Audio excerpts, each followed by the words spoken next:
Muy buenos días, amados hermanos, mis amadas hermanas. Que el Señor nos bendiga esta mañana y damos gracias al Señor porque nos podemos reunir, podemos dar testimonio de cómo el Señor también nos va cuidando y nos va protegiendo en nuestras vidas. Debemos dar gracias al Señor porque nuestras vidas le pertenecen a Él. Esta mañana, mis amados hermanos, mis amadas hermanas, volveremos a repasar la lectura de la semana pasada en el Evangelio de Marcos, que se encuentra en capítulo 1 de versículos 12 y 13. Marcos capítulo 1 versículos 12 y 13. La palabra del Señor dice así: y luego el Espíritu le impulsó al desierto, y estuvo allí en el desierto 40 días, y era tentado por Satanás, y estaba con las fieras, y los ángeles le servían. Que el Señor nos bendiga la lectura de su santa palabra. Oremos. Padre bueno, Señor amado, damos gracias, Señor, por sus cuidados, Señor. Gracias, Señor, por su misericordia hacia su pueblo, sus hijos, Señor. Gracias, Señor, porque esta mañana, Señor, nos reunimos, Señor, para honrar y alabar su santo nombre. Le pedimos, Padre bueno, para que usted derrame su bendición sobre cada uno de sus hijos, Señor. Esta mañana, Señor, le pedimos, Señor, para que sea su palabra la que hable en nuestros corazones, en nuestra vida, Señor. Danos sabiduría, entendimiento, Señor. Conforme, Señor, su amor, su misericordia hacia nosotros, Señor. Le pido, Señor amado, que usted dirija las palabras del predicador, Señor. Que sea su voz, Señor, la que se escuche. Le pido, Señor amado, que prepare nuestros corazones, Señor, para recibir su alimento, Señor. Cuida, Señor amado, también, en modo personal lo pido, Señor, mis labios. Límpialos, Señor, porque son labios de hombre pecador, Señor, y su palabra justa, santa y buena, Señor. Por eso, Señor amado, le pido, Señor, el mayor de los cuidados, la mayor de las prudencias, Señor, y sobre todas las cosas ser dirigido, Señor, por el Espíritu Santo en todo momento. Gracias, Padre amado, en el bendito nombre de nuestro Señor Jesucristo. Amén.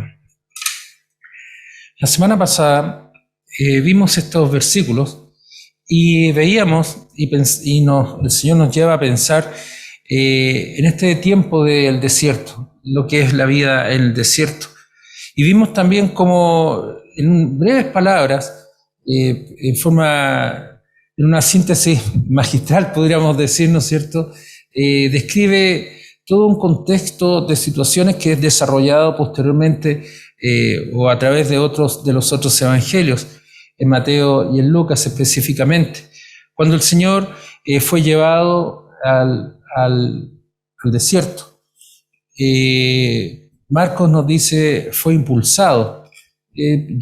Nota la misma idea, el mismo concepto de ser llevado e impulsado al desierto, a ese lugar frío en las noches, ese lugar caluroso, ese lugar de poca vegetación y donde también hay muchos peligros. Les recuerdo que acá nosotros gozamos de una fauna un tanto benigna, ¿no es cierto? Hay pocos animales y realmente un par de arañas son las que son venenosas, el resto nos podrán picar, nos podrán morder, pero no morimos por eso. Hay otros lugares en la tierra donde los animales son bastante peligrosos por serpientes, arácnidos y otro tipo de fauna mayor, ¿no es cierto? Leones, osos, etc. Pero es ahí donde el Señor es llevado. Es ahí donde el Señor está en ayunos. Es ahí donde el Señor, estando en ayunos, es decir, sin recibir alimento, fue tentado por Satanás.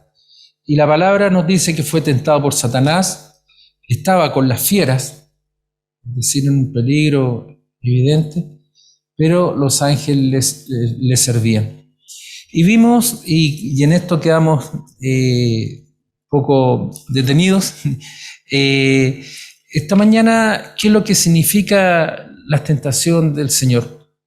Muchas veces se nos recuerda lo que nos dice Mateo específicamente, cuando fue llevado al desierto por el Espíritu, y Mateo dice para ser tentado. por el diablo. Llama la atención esa expresión de Mateo, ser tentado por el Espíritu, y fue llevado precisamente por el Espíritu Santo, no el Espíritu en minúscula, sino que el Espíritu Santo fue llevado al desierto para ser tentado. En otras palabras, para ser probado. Y eso ocurre muchas veces en la vida de los creyentes. Y veamos, nuestro ejemplo es Cristo. El Señor, su ministerio, es un ministerio fundado en la palabra. Su ministerio está fundado en el amor del Padre, en el cumplimiento de la voluntad del Padre. Por lo tanto, cuando el Señor Jesucristo es llevado al desierto, es un tiempo necesario que Cristo tiene que vivir. Es un tiempo necesario de mucha reflexión. Es un tiempo de oración y es un tiempo de la palabra. Ese es el fundamento, esos son los pilares que fundamentan el obrar y el ministerio de nuestro Señor Jesucristo. ¿Por qué era necesario también pensar y pensamos por qué era necesario ser tentado por el diablo? Porque si Él es Dios, si Él es hombre, tiene ambas naturalezas en su propio ser. Y es precisamente por ese motivo. Cristo fue semejante a los hombres en todo, y también en las tentaciones. También fue tentado. Una cosa es ser tentado y la otra es caer en la tentación. Cristo no cayó en la tentación. Y nos muestra cómo fue obrando el Señor en su vida, cómo fue obrando esta prueba en su vida. Y nos dice Mateo, vamos a basarnos en Mateo, donde nos recuerda cuáles fueron estas tentaciones. Y fueron 3 tentaciones. Dice que el tentador, es decir, Satanás o el diablo o el engañador, ¿no es cierto?, le dijo: si eres hijo de Dios, di que estas piedras se conviertan en pan. Di que estas piedras se conviertan en pan si eres hijo de Dios, demuestra tu poder. Recordemos que estuvo ayunando 40 días y 40 noches y tuvo hambre. Escrito está, dice el Señor, no solo de pan vivirá el hombre, sino de toda palabra que sale de la boca de Dios. ¿Qué significa estas frases del Señor? No solo de pan vivirá el hombre, sino de toda la palabra que sale de la boca de Dios. Son 2 cosas, hace un paralelo el Señor. Un paralelo entre lo que es la comida física, el pan que nosotros comemos día a día, con el cual nos alimentamos. No solamente el pan, llamemos solamente referido a ese tipo de alimento, sino cualquier alimento. Nosotros necesitamos comer. Si no comemos, desfallecemos. Si no tomamos agua, desfallecemos. Necesitamos estar fuertes físicamente. Eso es para poder seguir viviendo, ¿no es cierto? Eso es lo que significa el comer. Recordemos que el pueblo se quejaba cuando estaba en el desierto, se quejaba de Dios, se quejaba ante Moisés de que estando ellos, decían, estando bien en Egipto, ahora estamos en este desierto. Antes comíamos carne y ahora pasamos hambre. Antes teníamos sed y bebíamos agua. Y reclamaban, y el Señor, en su amor y en su misericordia, pese al gran pecado del pueblo, les envió maná. ¿Recuerdan ustedes? Dice la palabra que les dio maná, ese alimento que era entregado en las noches y ellos lo recogían en las mañanas. Y podían también comer carnes por las codornices que aparecieron en el desierto y aparecían, y ellos podían comer carne y alimentarse del maná, de este pan de los cielos. Pero había algo más, y esto es lo que la palabra también nos dice, la palabra que sale de la boca de Dios, de la Biblia, de la enseñanza. Eso es lo que sale de la boca de Dios, lo que Dios nos va enseñando, su buena voluntad, su voluntad para nosotros. Y eso nos va enseñando a través de la palabra del Señor, a través de la Biblia. Nos habla de su amor, de su misericordia, nos habla del plan de salvación, nos habla de la respuesta de nuestras necesidades espirituales.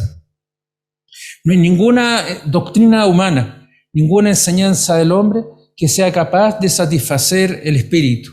Ninguna.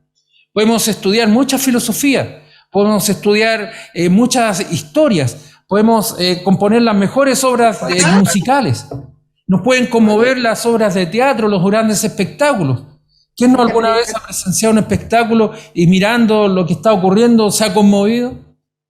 A veces hasta las ceremonias, por ejemplo, de las actividades deportivas tienen esa connotación de emocionar, de despertar las emociones. O leyendo un poema, por ejemplo. Nosotros tenemos en nuestro país grandes poetas. Podemos recitar poemas y nos conmovemos ante su lectura. Pero la única que alimenta el espíritu, la única que trasciende y da sentido a la vida eterna, es la palabra del Señor. Los poetas podrán escribir hermosas palabras de amor, de sufrimiento, de dolor, de alegría, muchas formas. Pero la única que transforma el corazón, la única que transforma la vida del ser humano es la palabra de Dios. Es la enseñanza de Cristo.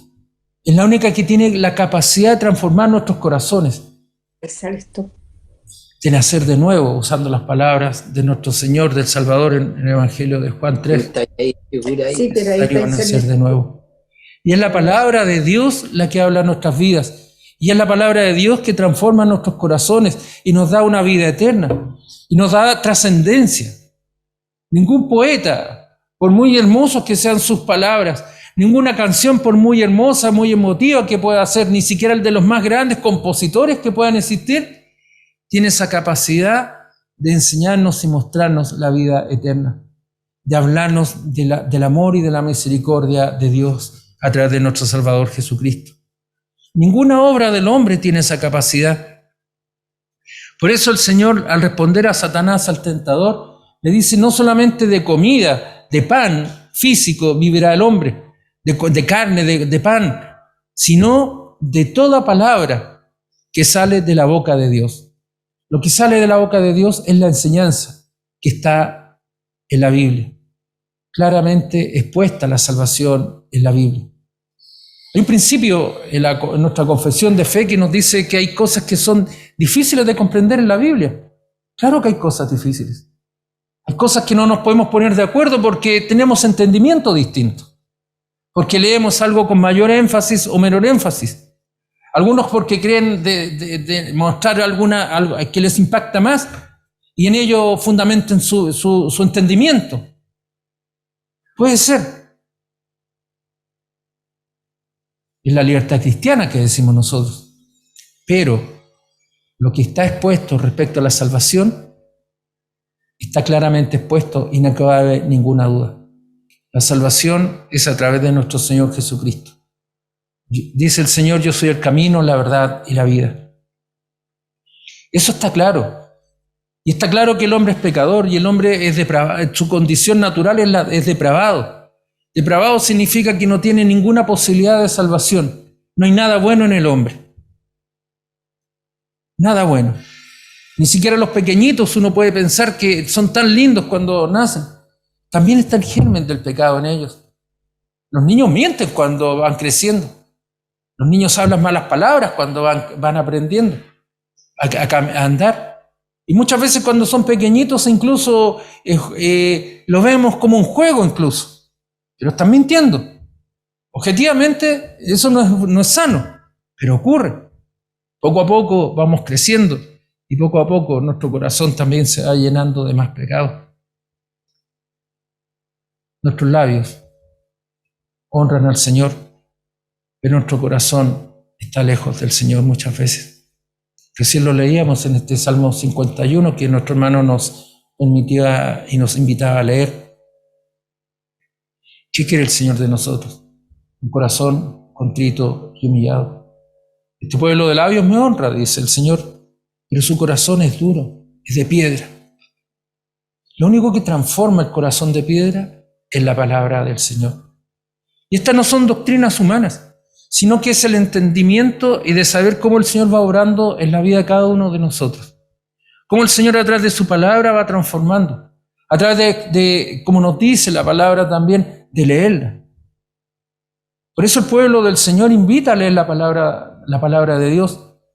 No es algo oculto, no es algo que un hombre pueda pensar o guiar, sino que es Dios el que va hablando en nuestro espíritu. Y somos bienaventurados por leer la palabra de Dios. Y somos bienaventurados por escuchar la palabra de Dios. Y nos alimentamos. Ustedes se alimentan, yo me alimento cuando leemos, cuando escuchamos la palabra de Dios. Y somos bienaventurados cuando la ponemos por obra, cuando vamos aprendiendo a vivir. Y no todos tenemos el mismo entendimiento de las cosas, hemos dicho. Y asimismo no todos caminamos al mismo paso. Hay hombres que llevamos mucho tiempo en el Evangelio y otros que mucho más, pero no logran comprender cosas que incluso algún joven la puede rápidamente discernir. Pero eso no significa que seamos peores o mejores, sino que frente al Señor, el Señor nos mira como sus hijos. Y me refiero a su iglesia, nos mira como sus hijos y como sus hermanos. Por eso, mis amados hermanos y mis amadas hermanas, la respuesta de Cristo, del Mesías, del ungido, del Señor Jesús a Satanás es clara y es precisa. Yo a ti no te voy a escuchar, sino que es la palabra de Dios la que sale de la boca de Dios. Aquella que el Señor nos dice que de mi boca sale la palabra y no vuelve a mí vacía, sino que hace como yo quiero. Es la palabra de Dios la que transforma los corazones. Esto, sin lugar a dudas, a Satanás debió haberlo dejado muy tranquilo. Pero la verdad, las cosas que Satanás, siempre atacando al Señor, dice la palabra en Mateo, y volvamos a Mateo, nos dice que el diablo le llevó a la santa ciudad, a Jerusalén, a Sión, a la ciudad del rey. Y él dice que lo puso en el pináculo del templo, en la parte más alta del templo. Y le dice, si eres hijo de Dios, échate abajo. Satanás ahora, utilizando otra artimaña, le recuerda lo que la palabra dice. Miren, qué curioso. Satanás conoce muy bien la palabra. Nosotros no debemos de pensar que Satanás es un ignorante. Le dice a sus ángeles, dice, escrito está, a sus ángeles mandará acerca de ti, en sus manos te sostendrá, para que no tropieces con tu pie en piedra. Relatando el Salmo 91. Y nuevamente, la respuesta del Señor no fueron sus motivaciones personales, sino también la respuesta de la palabra. Jesús le dijo, escrito está también, no tentarás al Señor tu Dios. Y esto también nos habla de un entendimiento. Muchas veces los hermanos tratamos de justificar nuestra vida en pasajes. Como que las cosas que yo hago tengo que justificarlo. En lugar que sea la palabra la que me guíe, me justifico en la palabra. Y tomo pasajes y digo, no, esto es lo que dice. Y actuamos igual que Satanás. Y nos centramos en eso, aquí dice esto. Y me quedo enmarcado en un aspecto de la palabra. Y con eso limpio mi conciencia. Pero al mismo tiempo estoy actuando igual que Satanás. Satanás, al tentar al Señor, le cita la palabra de Dios. ¿Es bueno eso? Claro que sí. Pero también está jugando. Y aquí el Señor nos muestra a nosotros también cuál es el entendimiento. Es un entendimiento orgánico, completo de la palabra de Dios.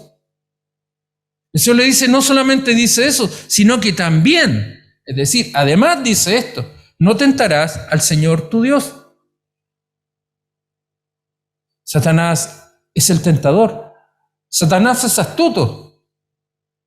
Nos muestra nuestras debilidades, tal como lo hizo el Señor. Estaba débil de su cuerpo, necesitaba alimento, estaba flaqueando.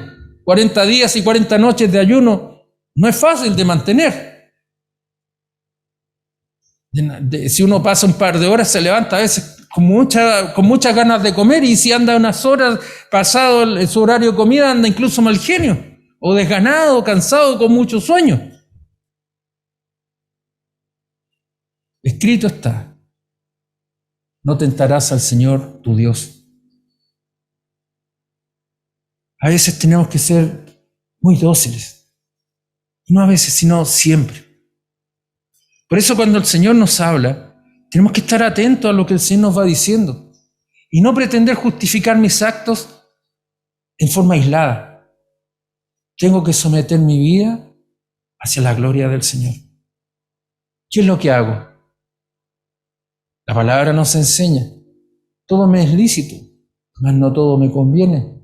Todo me es lícito, mas no todo edifica, dice el apóstol Pablo. ¿Qué significa esto?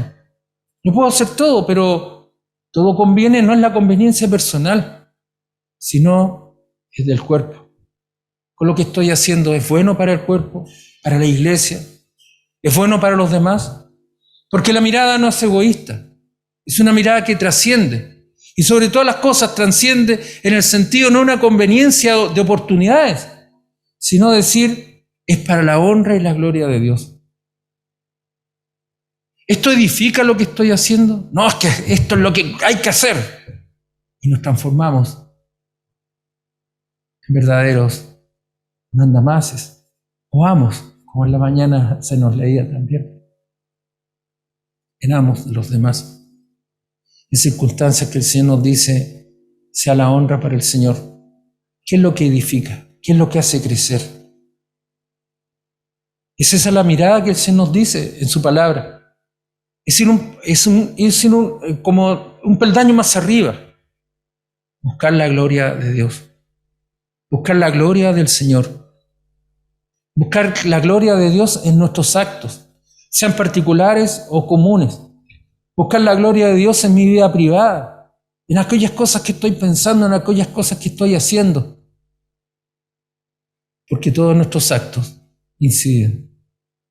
Todos nuestros pensamientos se traslucen, se proyectan en algún momento. Por eso el Señor nos dice, no tentar al Señor, tu Dios. No debemos de tentar al Señor diciendo, bueno, yo soy un cristiano, total soy un hijo de Dios, puedo hacer lo que yo quiera, total yo soy salvo, como muchas veces escuchamos. Pero eso no es así. El Señor demanda de nosotros trabajar. El Señor demanda de nosotros una vida en santidad. Y no ser mojigato.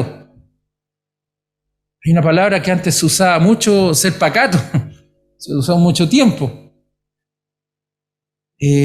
No ser una persona cínica, sino que el Señor nos está diciendo, sean y sigan el ejemplo de Cristo. Ser como Cristo. En nuestra vida, en nuestro entendimiento. Por eso el Satanás nuevamente, dice, insistió una tercera vez. Le llevó al diablo a un monte alto, muy alto, dice. Más alto que nuestras propias montañas. Yo no conozco Israel, pero he leído que no hay montes muy altos. ¿Lo habrá llevado al Everest? Quizás, porque ahí se contemplaba toda la grandeza de los reinos. Lo habrá llevado aquí al monte Aconcagua, que es un poquito más bajito. Dicen, digamos, yo nunca lo he subido. Pero él lo llevó a un monte muy alto. Y le mostró, dicen, todos los reinos del mundo y la gloria de ellos. La grandeza de esos reinos. La riqueza de esos reinos. Las poblaciones. La riqueza material, la riqueza cultural.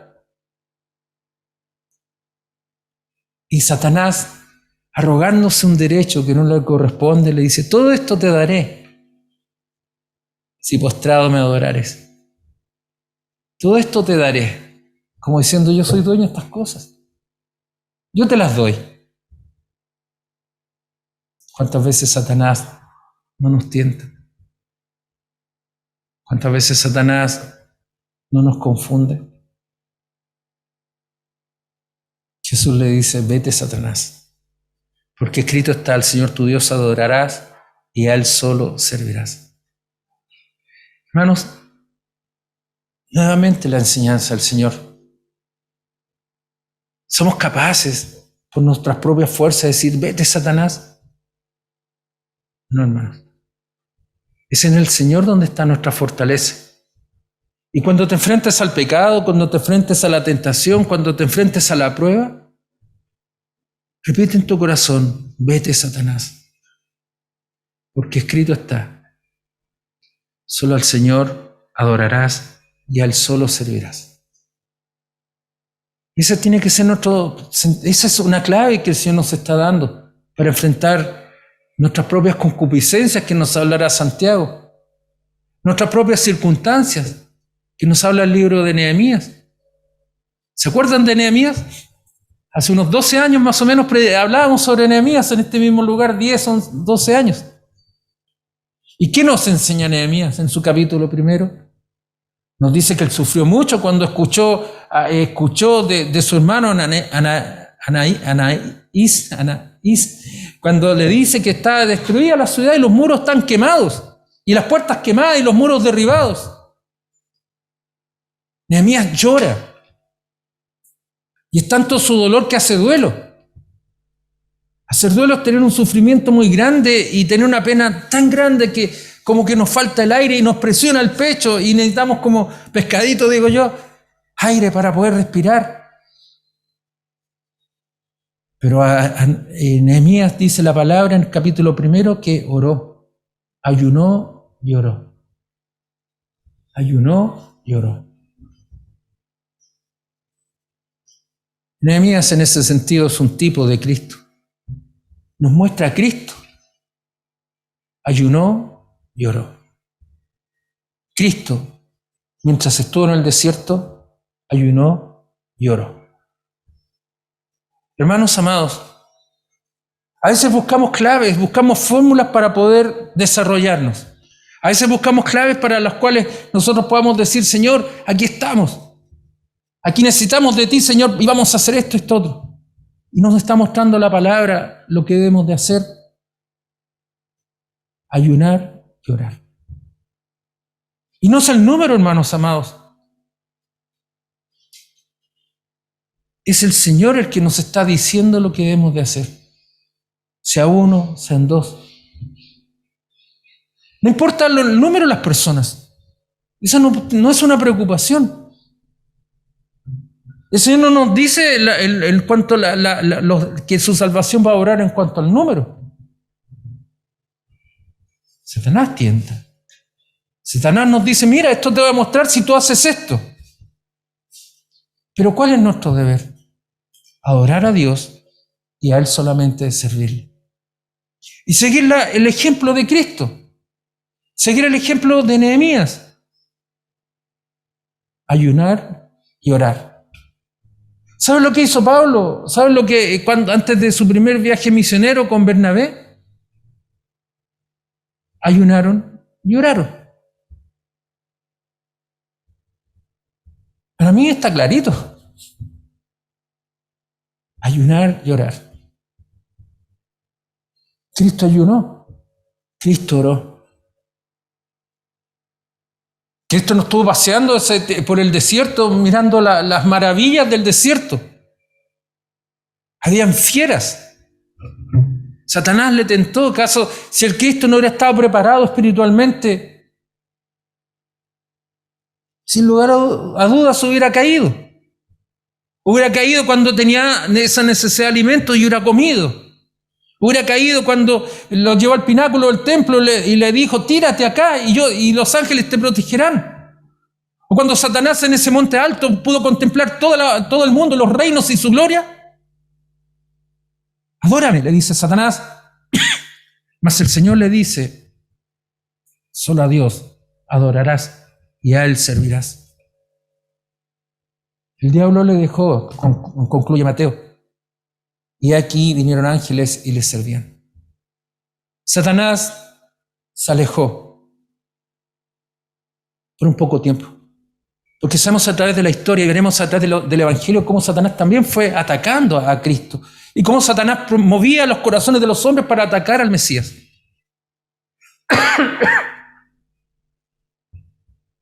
Amados hermanos, si usted me pregunta qué debemos de hacer, yo creo que la respuesta es lo de que la palabra nos dice: ayunar y orar. Yo le invito a que ayunemos. Yo le invito a que oremos. Y dice la palabra, cuando ayunemos, Hazlo frente al Señor, tú y el Señor. Hay personas que estoy ayunando y colocan unas caras que dan pena, como que colocan la cara de ayuno. Se colocan, hacen musarañas, digo yo. Pero eso no es lo que quiere el Señor. Gózate en el Señor. Alégrate en el Señor. Y mientras estés ayunando, ora al Señor. Ayunar significa desprenderse de algo. Tiene una connotación espiritual. Tiene un sentido espiritual. Tiene un sentido de desprenderse de alimentos. Para en ese tiempo reflexionar y orar. Qué hermosa palabra del Señor la que nos va enseñando. Cómo debemos de enfrentar las circunstancias. Cómo debemos de enfrentar las tentaciones. Y cómo vamos a desarrollar el ministerio. Pablo y Bernabé ayunaron y oraron. Cristo nos enseña a enfrentar las tentaciones mediante el ayuno y la oración. Nehemías, la palabra de Dios, nos muestra cómo las circunstancias nos hacen presa de nosotros. La oración de arrepentimiento, la oración de exaltación, la oración de decirle, Señor, heme aquí, ayúdanos. Heme aquí, ayúdame. Que para el Señor sea el honor, la honra y la gloria. Oremos. Señor bueno, Señor amado, damos gracias, Señor, por su palabra. Gracias por este tiempo, Señor, que usted nos ha dado para poder honrar su santo nombre, para poder leer su palabra, Señor, y ser educados en ella, Señor, instruidos y guiados. Te pedimos, Señor amado, que el Espíritu Santo obre sobre el corazón y la vida de cada uno de nosotros, Señor, en la vida de cada uno de sus hijos e hijas, Señor.